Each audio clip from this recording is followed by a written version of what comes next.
अस्सलाम वालेकुम, मैं हूं आपका मेज़बान अदनान हैदर। लॉकडाउन आज अब से शुरू हो गया। जब मैं आपसे बात कर रहा हूं, पंजाब समेत पंजाब के तमाम शहरों में मार्केट्स बंद होंगी, तमाम कारोबारी मराकज़ बंद होंगे और गवर्नमेंट की सख्त इंस्ट्रक्शंस हैं। और हमारी गुजारिश आप सबसे ये है कि जो भी SOPs दिए गए हैं और जो भी इंस्ट्रक्शंस हुकूमत वक्त की जानिब से और इदारों की जानिब से दी गई हैं उनको ज़रूर फॉलो कीजिए, क्योंकि हमारे हमसाया मुल्क जो हिंदुस्तान है वहाँ सूरत हाल काबिल रहम है। वहाँ ज़िंदगी मौत की तलाश में फिर रही है, वहाँ लोग तड़प रहे हैं, उनके पास पैसे हैं लेकिन इलाज के लिए सहूलतें नहीं हैं। तो पाकिस्तान भी एक गुंजान आबाद मुल्क है, पाकिस्तान आबादी के लिहाज से एक बड़ा मुल्क है और पाकिस्तान के पास रिसोर्सेज हिंदुस्तान से भी कम हैं। तो आप एहतियात ज़रूर कीजिए ताकि किसी एक की भी बद एहतियाती की वजह से कोरोना जैसा मूजी मर्ज जो है वो पाकिस्तान में खुदा ना खास्ता फैल गया तो इस पूरे मुल्क के लिए, पूरी कौम के लिए एक बहुत बड़ा अजाब बन जाएगा, कहर बन जाएगा। तो इसको कंट्रोल करने के लिए, इसको काबू में रखने के लिए हुकूमत का साथ दीजिए और तमाम SOPs को फॉलो कीजिए। कल पहला दिन होगा, तो बड़ा मुश्किल टाइम होता है इस लॉकडाउन में वक्त गुजारना, लेकिन ये मुश्किल बर्दाश्त कर लीजिए ताकि आप महफूज रह सकें, ये कौम महफूज रह सके, ये मुल्क महफूज रह सके। वज़ीर-ए-आज़म पाकिस्तान कुछ ही देर में सऊदी अरब पहुँचेंगे, आर्मी चीफ सऊदी अरब पहुँच चुके हैं। ये बड़ा इंपॉर्टेंट दौर है पाकिस्तान की जानिब से। सऊदी अरब और पाकिस्तान के दरमियान ताल्लुकात कुछ अर्सा ख़राब भी रहे हैं, तो इस पर भी बात करेंगे कि वो ताल्लुकात बेहतर हुए और किस हद तक बेहतर हुए, नई स्ट्रेटजिक पॉलिसीज़ क्या होंगी, नई फॉरेन रिलेशंस दोनों मुल्कों के दरमियान जो हैं और दीगर ममालिक के साथ इन दोनों मुल्कों के वो किस तरह चलेंगे, इस पर भी बात करेंगे। और उससे पहले प्रोग्राम के शुरू में हम बात करेंगे शहबाज शरीफ साहब को मुल्क से बाहर जाने की इजाज़त दे दी गई है, जिस पर काफ़ी तनकीद की गई है, ख़ासकर वफाकी वज़रा की जानिब से। तो आगाज़ करते हैं शहबाज शरीफ साहब से, जिनको ब्लैक लिस्ट में डाला गया था। ब्लैक लिस्ट क्या है, इसकी कानूनी हैसियत क्या है, शहबाज शरीफ बाहर गए तो वापस आएंगे, नहीं आएंगे, क्योंकि इससे पहले उन्होंने गारंटी दी थी नवाज शरीफ साहब की और वो वापस नहीं आए।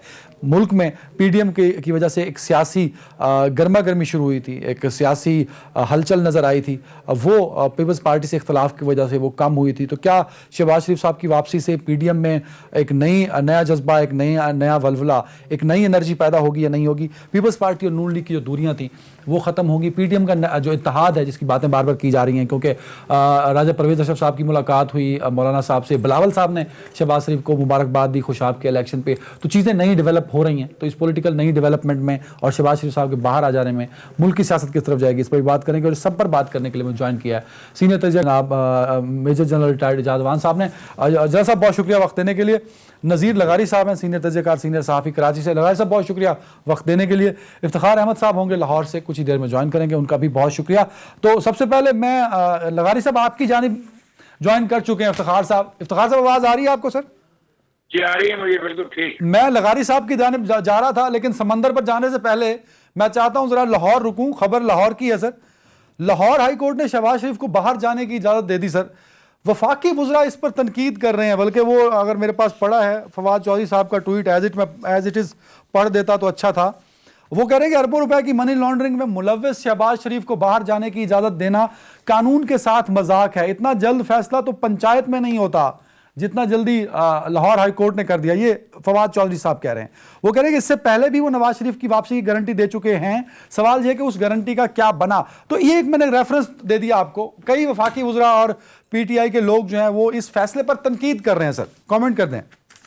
वैसे मेरा नहीं ख्याल कि फवाद को ऐसा करना चाहिए। फवाद के जो कहते हैं वो खुद सुप्रीम कोर्ट पंजाब के जो जस्टिस रहे हैं और वो खानदान कहता तो है कि उसका कानून वानून से क्या चाहते क्या है। फायर ईसा केस में भी आपने जजों को लताड़ दिया, आपने बकायदा सोशल मीडिया पे एक पूरा का पूरा ट्रोलिंग करवाई, हजारा अपने लोगों को कहा कि इनको काज साहब का जो केस है इस पे अपनी ऐसी राय वाहियात किस्म की दो। ये बड़ा खौफनाक रुझान है। नहीं, ये PTI ने कराया था सर, काजी फाजी साहब पे। बिल्कुल ओन करते हैं भाई, ओन करते हैं। हम इतने बच्चे तो नहीं रह गए हमें पता नहीं लगे कौन किसको क्या कह रहा है। किसी के पास इतना फारक वक्त नहीं है कि वो अपना ट्वीटियां करे किसी के हक में या किसी की मुखालफत में, का वक्त है कि उसका इंटरेस्ट ना कोई हो। और ये जो ट्रोलिंग शुरू कराई है खौफनाक है। क्या साबित करना चाहते हैं कि पाकिस्तान में अदलिया आजाद नहीं है? आप अदलिया पे यकीन नहीं करते, आप अपने एम्बेसडर पे यकीन नहीं करते, आपको अपने ऑडिटर जनरल पाकिस्तान पे यकीन नहीं, आपको अपने इलेक्शन कमीशन पे यकीन नहीं, आपको फिर किस पे यकीन रह गया? आपने कसम खा ली है कि सारे अदारों को गंदा करने। खुदा के लिए सियासत की खातिर ये मत करो, दिस इज नॉट फेयर। और जिस किस्म के लफ्ज इस्तेमाल किए जा रहे हैं सकत सोशल मीडिया पे जजेस के बारे में, वो अफसोसनाक और शर्मनाक है। अगर आप जो हुक्मरान हो, अगर आप अदलिया का एहतराम नहीं करोगे, हालांकि आप अंडर ओथ हो, अंडर ओथ होने के बाद आपकी रिस्पॉन्सिबिलिटी मेरे मुकाबले में ज्यादा बढ़ जाती है। क्यों हम इस मुल्क के खिलाफ हो रहे हैं? क्यों हम इस मुल्क से दुश्मनी कर रहे हैं हर सतह पे? तमाम सियासी पार्टियों को अपनी दायरा। सर एक चीज और ऐड करता चलो, इफ्तिखार साहब आप बड़े अपडेटेड रहते हैं। प्राइम मिनिस्टर ने गुज़श्ता रोज भी अदालतों पर, निज़ाम अदल पर बात की। उन्होंने कहा कि गरीब भी नजर आते हैं जेलों में, गरीब भी नजर आते हैं अंडर ट्रायल। ये परसों की बात है सर। तो प्राइम मिनिस्टर एक मिनट एंकर साहब, एक मिनट ठहरें। अंडर ट्रायल पे दुख आ रहा है ना, तो तमाम अंडर ट्रायल को रिहा करो। किसने मना किया ना रिहा करो? मैं तो खुद कहता हूँ अंडर ट्रायल को रिहा करो। मैं खुद जेलों को भुगता। हमने देखा कि वहां पे ऐसे लोग बेचारे बैठे हैं जिनका ट्रायल होता ही नहीं है, साल से वो जलील होते हैं। देखो जो है ना हार्ड क्रिमिनल जी, या जो है सेक्स ऑफेंडर, या जो है जिसने स्टेट के खिलाफ केसेस हों, उनकी आप बेल ना लें। लेकिन बाकी जो आम लोग हैं जिनको आपने अंडर ट्रायल रखा, उनका कसूर क्या है? 5-5, 6-6 साल वो बेचारे जेलों में रहते हैं। मैं बिल्कुल इत्तेफाक करता हूं, अगर प्राइम मिनिस्टर को कोई एहसास होता और है, बिल्कुल ठीक है, को तब्दील करना मेरा काम नहीं है। बिल्कुल ठीक है, बिल्कुल अख्तियार प्राइम मिनिस्टर के पास है और सूबा पंजाब की गवर्नमेंट के पास है और खैबर पख्तूनख्वा की गवर्नमेंट के पास है। Got the point sir. करनी चाहिए अब हमें। और जहां तक शहबाज शरीफ का, शहबाज शरीफ जा रहा है एक मुफाहमत का मैसेज लेके। जहां हम खड़े हैं, we are heading for a early election. वो इलेक्शन कब होता है, कैसे होता है, मैं नहीं कह रहा। ये थ्रेट दिया है असद उमर ने कि इमरान खान असेंबलियां तोड़ देगा। अगर तीसरे साल में असेंबलियां तोड़ने की धमकी आ रही है तो उसकी कुछ वजूहत होंगी। मैं इस पे भी आता हूं सर, इस पे भी आता हूं।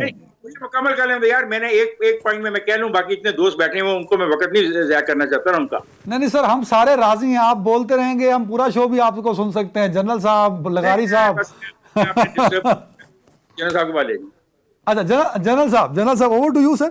मेरा सवाल सिर्फ इदारों की तौकीर है सर। मैं कभी नैब पर तनकीद नहीं करता सर।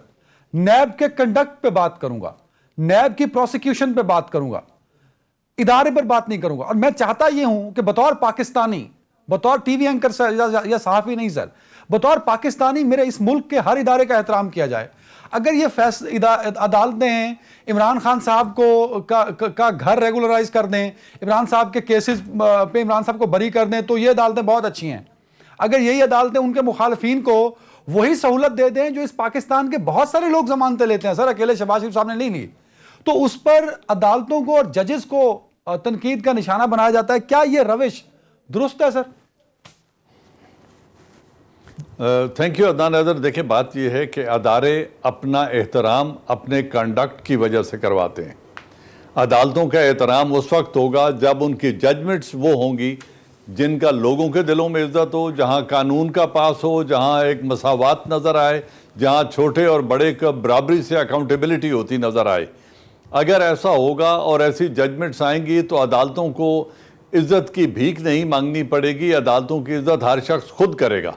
लेकिन अगर उनके फैसले ऐसे आएंगे जिस तरह अभी हम बात कर रहे हैं कि गरीब जेल में और बड़े मुल्क से बाहर जाएंगे, किसी ताकतवर का एहतसाब नहीं हो सकेगा और बड़े से बड़े मुजरिम जो 100 कत्ल का एतराफ़ करते हैं और फिर उनको रोज़ाना की किस्तों के हिसाब से वो 35-35 मुकदमों में हफ्ते के अंदर अंदर बरी होते हुए नज़र आएँ और मुल्क के अंदर से प्लंडर की हुई दौलत, वो जायदादें जो मुल्क से बाहर हर छोटे बड़े को नज़र आ रही हैं, लेकिन हमारी अदालतों को 10-10 साल उसका सबूत ना मिले, उसके ऊपर कोई जजमेंट ना दे सकें। जनरल साहब, और बड़े से बड़ा क्रिमिनल चाहे वो जी मनी लॉन्ड्रर हो या कोई हो, जब नहीं करना चाह रहा था सर, मैं बाहर जा सकें। जनरल साहब मैं इंटरप्ट नहीं करना चाह रहा था सर। प्रोसिक्यूशन सबूत अदालतें तो नहीं ढूंढती ना सर, जज बेंच पे बैठा होता है कुर्सी में, लोग वुकला ने, प्रोसिक्यूशन ने, वो लोग जो इतनी लंबी प्रेस कॉन्फ्रेंस करते हैं कि मेरा शो कट जाता है सर। वो प्रेस कॉन्फ्रेंस छोटी करें भाई, अदालतों में जाके वो सबूत दें। तो why we are blaming court sir? कह रहा हूं we are blaming courts because of their judgements.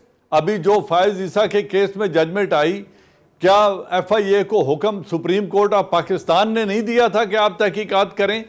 और फिर उसी हुक्म से वही जजेस अपने दिए हुए फैसले से इनराफ करके यहां तक का सर्टिफिकेट दे बैठे कि इन अदारों को हक ही नहीं पहुंचता, बल्कि जजेस को हक ही नहीं था कि एक अदारे को तहकीकात का हुक्म दें एक जज की फैमिली के बारे में। जनरल साहब, अगर जनरल साहब टॉपिक ड्रैग, मैं आ रहा हूं इफ्तिखार साहब, आप स्काइप पे हैं। इफ्तिखार साहब आपकी के हवाले से मैं आज एक बात करना चाह रहा हूं। अगर आप मेरी बात सुन लें, नहीं आप 10 बातें करें, मुझे सिर्फ एक आर्गुमेंट मुकम्मल करने दें। जी जनरल साहब आप कंप्लीट करें, आप कंप्लीट करें, मैं इफ्तिखार साहब के पास इसके बाद में जाऊंगा। आपने जी आपने कह दिया इलेक्शन कमीशन ऑफ पाकिस्तान की बेइज्जती हो रही है। अगर पूरे मुल्क में 3 सीटों पर शफाफ इंतखाबात नहीं करवा सकते, उसकी अहलियत का सबूत नहीं देते, तो इलेक्शन कमीशन पर तनकीद होगी।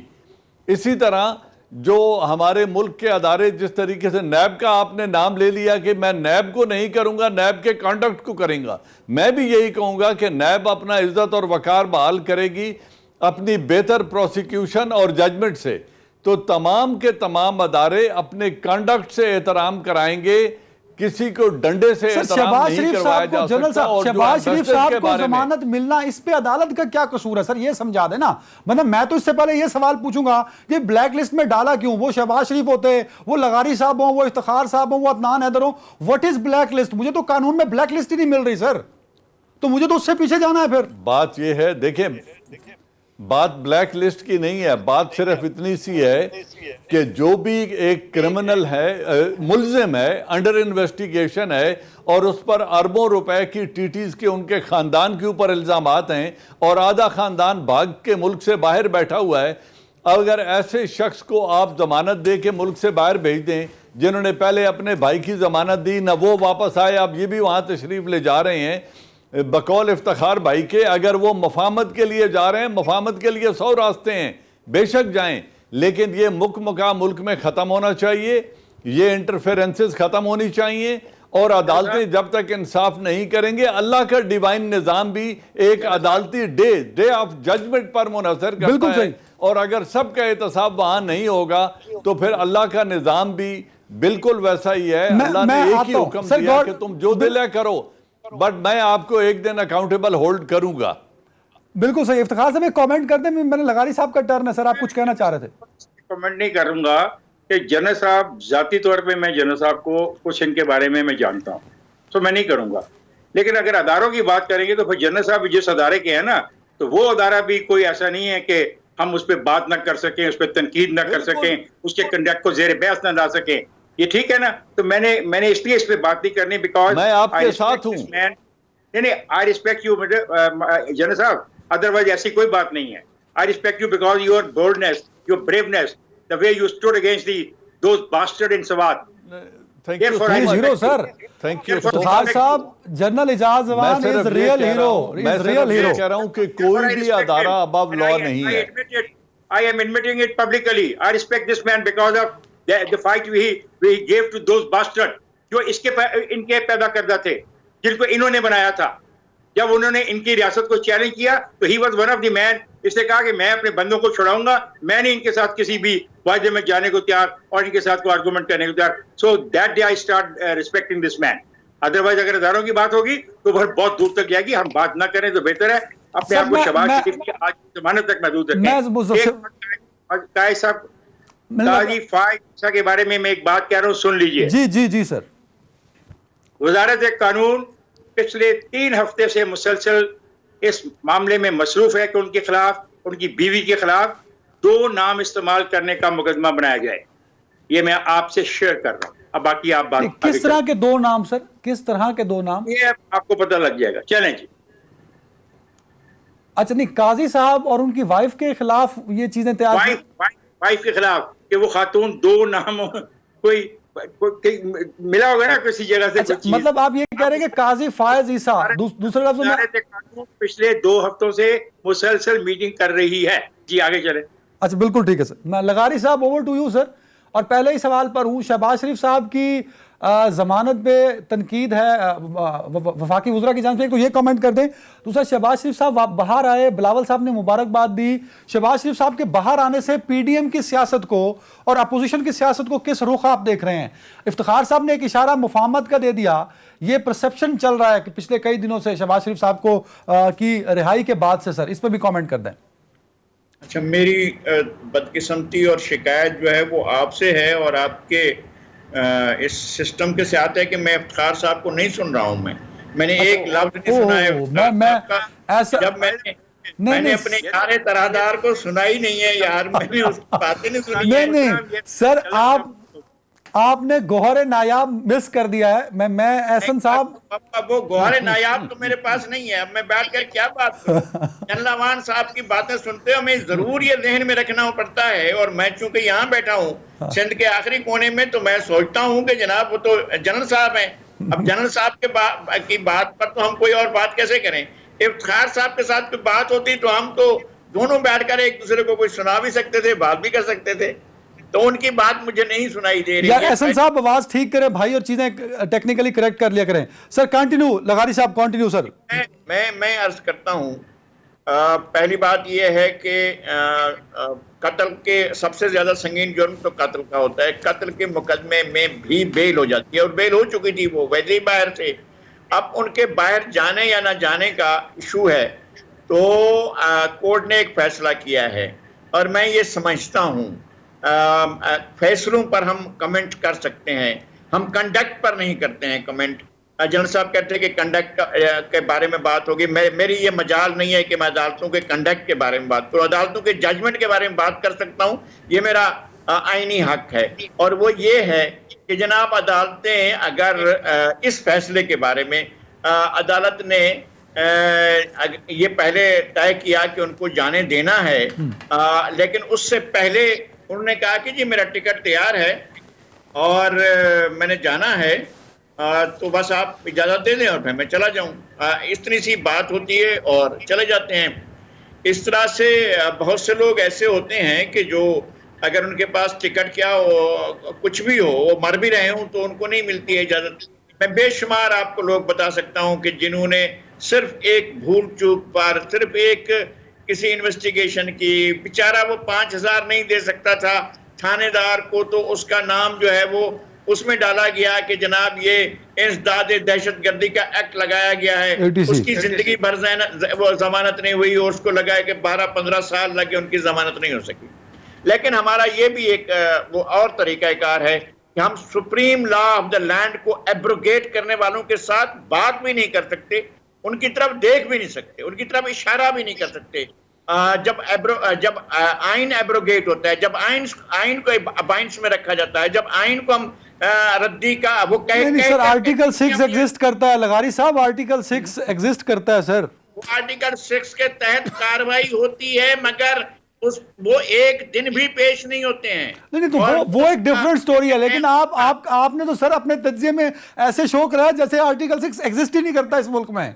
एग्जिस्ट करता है लगा। भले इफ्तिखार साहब हंस रहे हैं मेरी बात पे। न सिर्फ ये, मैं आपकी बात पे नहीं हंस रहा, मैं आपकी बात पे नहीं हंस रहा, मैं आर्टिकल 6 की मौजूदगी पे हंस रहा हूं कि वो आइन में मौजूद है।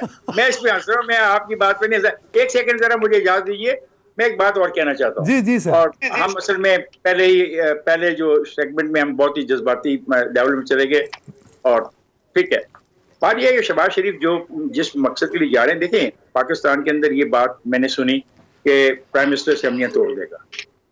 मैंने सुनी या नहीं सुनी? हम सब ने सुनी। जब प्राइम मिनिस्टर असेंबलियां तोड़ने की सोच रहा है तो अपोजिशन को भी तो ये देखना है कि उन हालात में उन्होंने क्या करा। तो वो जो सूरत हाल पैदा हो रही है, उस सूरत हाल के लिए अपने भाई से, अपने जीजा से मशवरा करने के लिए वो जा रहे हैं। और इसमें क्या बड़ी बात है? जहां तक पीडीएम का तल्लुक रहा, पीडीएम कोई इंतखाबी इत्तेहाद तो नहीं है। सर मैं मुझे एक ब्रेक का कहा जाए इफ्तिखार साहब, बड़ा इंपॉर्टेंट पॉइंट है, लेकिन मैं बार बार जो बात तज़किरा कर रहा हूँ वो मुफाहमत का है कि वो किसके कहने पे मुफाहमत है, जरा इस पे बात करना है, बाकी होगा। एक ब्रेक ले रहे हैं नाज़रीन, और ब्रेक के बाद इसको कंटिन्यू करेंगे, क्योंकि अभी हमने सऊदी अरब के दौरे पर भी बात करनी है एक ब्रेक के बाद।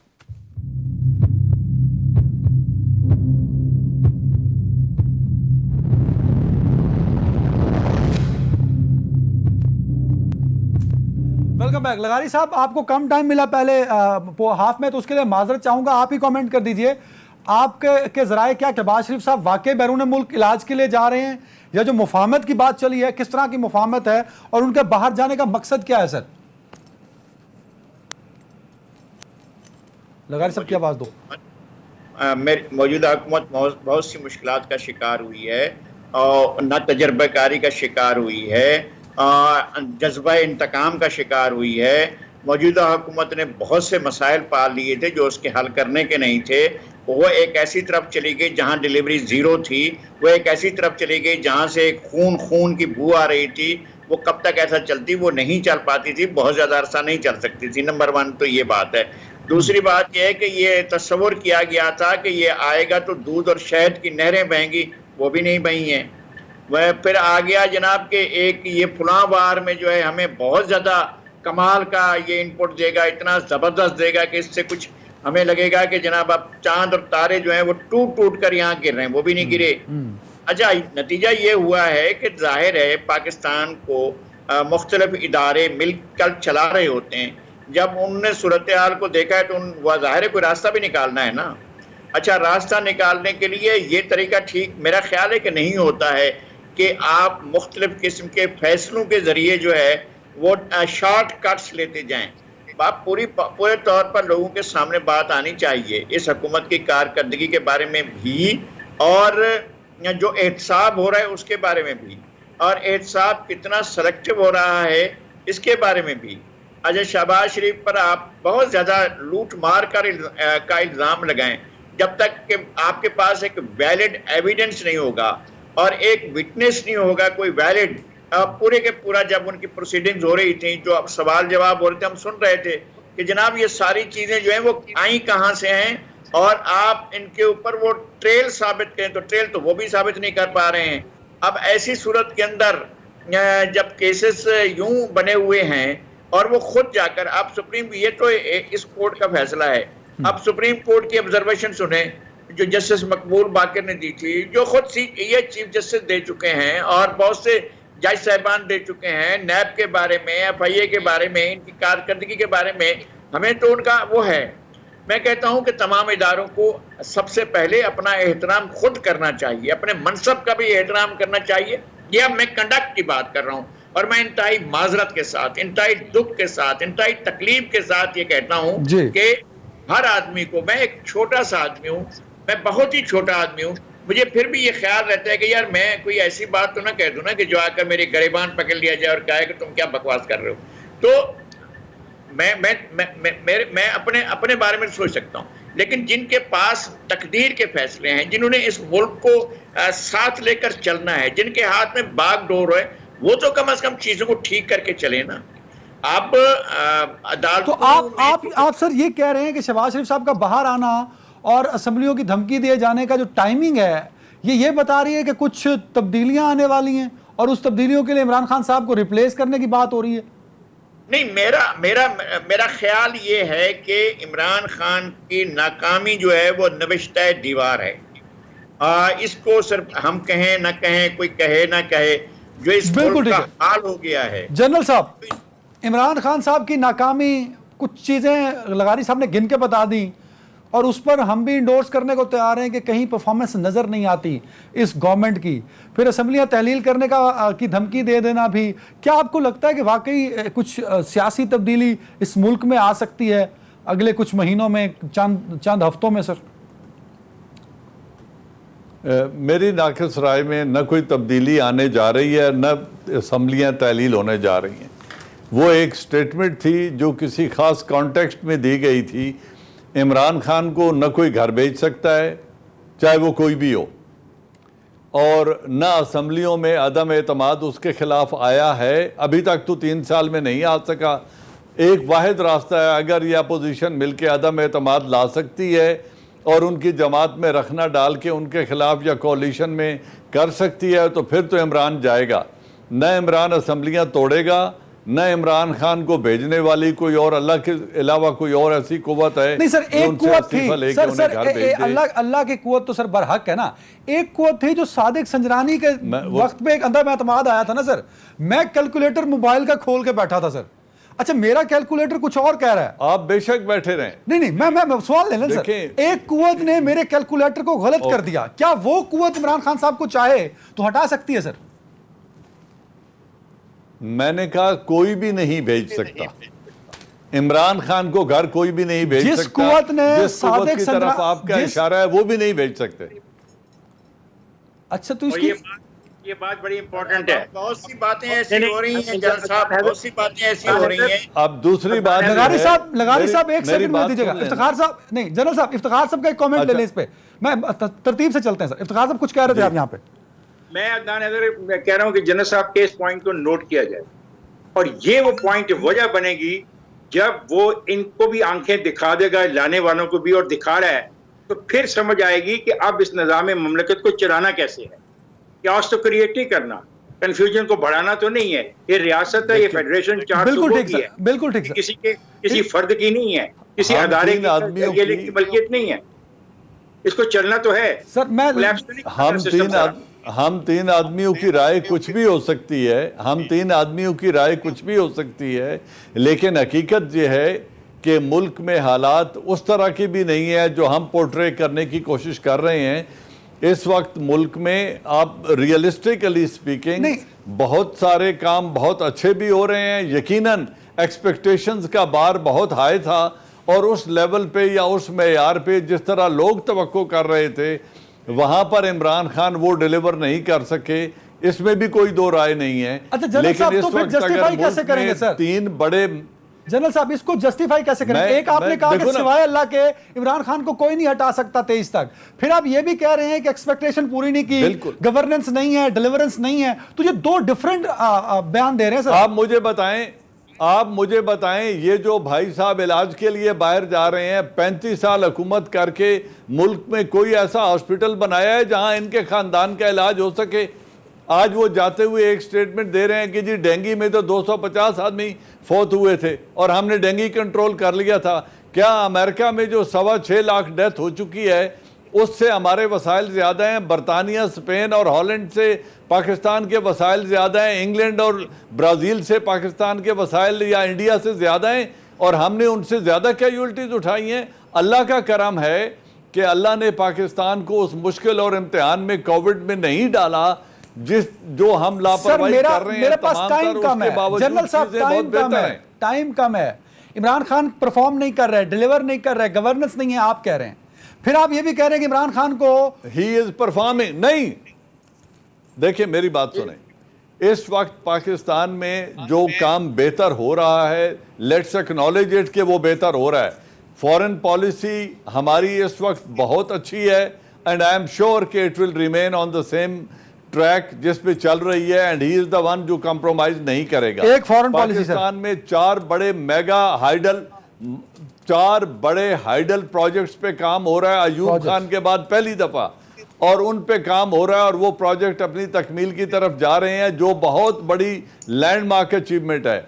मुल्क की 60% आबादी को हेल्थ कार्ड, 9 लाख की इंश्योरेंस का मिल चुका है, जो बहुत बड़ी बात है, छोटी बात नहीं है।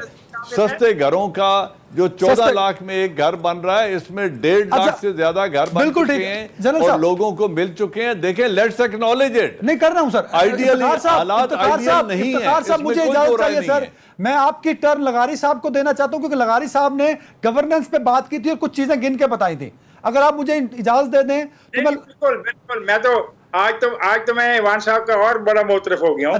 ईवान साहब के पास इतने अच्छे लफ्ज हैं और इनकी जो स्टडी है वो बड़ी अच्छी है। वैसे जितना क्लियरली अवान साहब ने बताया है, इतना तो फवाद चौधरी नहीं बता सका। पीटीआई का जो मुकदमा इजाज अवान साहब कर सकते हैं, क्योंकि इन्होंने बहुत अच्छी बातें की हैं, तो बिजली पैदा कर रहे हैं, उन्होंने हेल्थ कार्ड दिया। अवान साहब हेल्थ कार्ड भी पंजाब में नहीं आया, अभी बातें हो रही हैं, सिर्फ केपीके में है, तो हेल्थ कार्ड की बात उन्होंने की। और मैं लगारी साहब से इमरान ने एक बात कही है कि मैं अभी अगला हेल्थ कार्ड पर पंजाब भी- हेल्थ कार्ड की बुनियाद पर जीतूंगा। अच्छा ये आप- लगारी साहब आपने चंद पॉइंट्स उठाए परफॉर्मेंस के, अवान साहब ने जवाब दे दिया उसकी परफॉर्मेंस का। गवर्नमेंट ये परफॉर्म कर रही है sir, foreign policy, hydel projects and everything. अगर मैं 2 पॉइंट और दे दूं तो आर्गुमेंट मुकम्मल हो जाएगा। जी जी सर दे दें, जल्दी से दे दें। बिल्कुल दें। सर ये तो ज्यादती कर रहे हैं। अच्छा, इमरान खान के दौर में सुप्रीम कोर्ट पे हमला नहीं हुआ, इमरान खान के मुल्क से बाहर कोई जायदाद न है, न वो मजीद बना रहा है, और उसके खानदान में जो कुछ उसकी इस वक्त जाती जायदाद है वो भी इस मुल्क के लिए वो डोनेट कर चुका है, और उसने कोई अपनी जायदाद या इंडस्ट्री में इजाफा नहीं किया। अगर ये चीजें कोई उनसे छीन सकता है तो छीन ले। मेरे सहाफती अदाब मुझे ये बताते हैं कि इसका जवाब मुझे ना लगारी साहब से लेना चाहिए, न इफ्तिखार साहब से लेना चाहिए, इसका जवाब मुझे किसी अपोजिशन के नुमाइंदे से लेना चाहिए। तो लगारी साहब मेरी बिल्कुल ठीक है। लगारी साहब सर ये बस मेरी एक रिक्वेस्ट है सर, और मेरी जगह भी उन्हीं की पार्टी के कोई बंदा बिठाएं। लगारी साहब कमेंट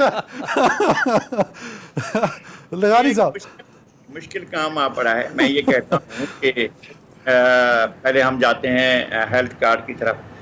मैं आपको बताता हूँ कि खैबर पख्तूनख्वा में एक सरकारी अस्पताल ने कोविड के लिए जो ऑक्सीजन का सिलेंडर का रूम है उसके किराए बताए, फिर उसके बाद जो वेंटिलेटर का उसके अलग रेट बताए, एक और कमरे के लिए अलग रेट बताए, और वो कितने थे?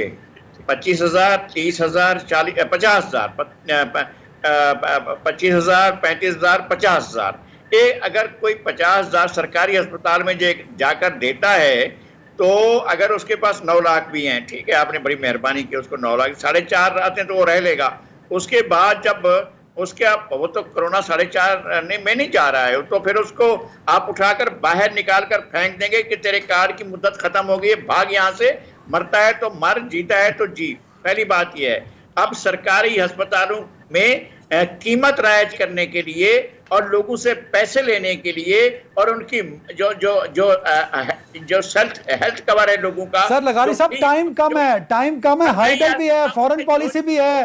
वो इलाज जो इलाज डिस्ट्रिक्ट अस्पताल, तहसील अस्पताल मुफ्त करते थे, पैसे ले रहे हैं यार। हमने पिछले 50 साल में देखा, 60 साल में देखा, यहाँ इलाज मुफ्त होता था लोगों का, गरीबों का मुफ्त होता था। अब इनने कार्ड थमा दिया, कार्ड का बिल हो गया 5 दिन में पूरा, फिर आए और भरे उसको, कौन लाग आकर भरेंगे?